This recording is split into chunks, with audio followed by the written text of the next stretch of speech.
And I still look back like, what just happened? It's been a roller coaster ride for Tyler Navin and his family. Just last spring, after battling unexplained back pain, he got a diagnosis he never saw coming. I did a x-ray on my chest because I also was having some chest pain, and that's when my family doctor was like, whoa. Stage 3 testicular cancer was quickly taking over Tyler's body.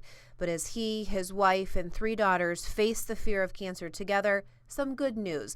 Testicular cancer can be treated and even cured quickly thanks to a so-called miracle drug. When we see a patient with testicular cancer, say, hey, we can do a good job for this patient usually. Dr. Muhammad Hamdan is the Sparrow oncologist who treated Tyler. He says a chemo drug called Cisplatin helped save Tyler's life. This is like the penicillin-like for oncology. While Cisplatin is used to treat numerous forms of cancer, Dr. Hamdan says the Cisplatin regimen is a game changer for testicular cancer, in some cases eradicating tumors almost immediately. After the first treatment, back pain was completely gone. My neck went down, the lymph nodes went down. But even with those instant effects, the treatment with Cisplatin is grueling. It was 5 days, 7 hours per day in a row. That went on for 12 weeks, and Tyler's hair fell out as he battled nausea, all while being flushed with fluids to protect his kidneys from the toxicity of the drug. I lost about 40 pounds in probably less than a month. But 3 months later, Tyler walked out of Sparrow completely cancer-free, having no idea that the powerful drug that had just saved his life was developed just a few miles away at MSU.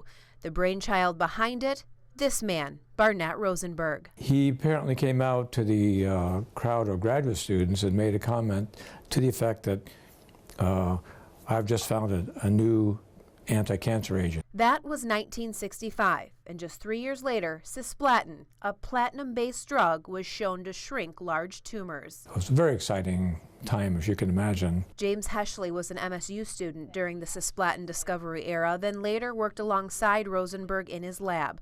From 1968 to 1972, Heschley says Rosenberg's lab on campus was buzzing as a team of scientists worked to develop the drug and send it to clinical trials.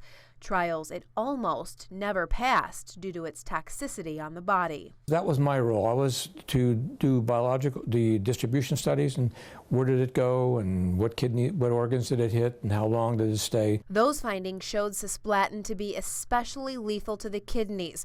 Heschley says they feared the drug would never be approved by the FDA because of it.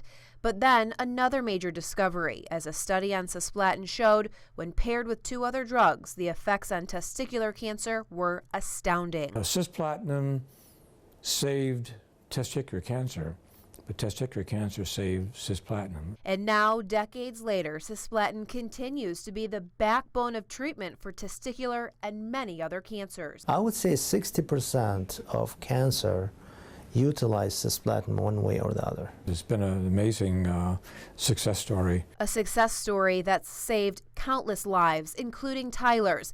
Today, he's healthy, back on his bike, racing more than 30 miles at a time, all while realizing every moment he has with his family is a gift. I keep hearing these stories of friends or friends and family that have cancer, and sometimes it's like, wow, why am I the lucky one?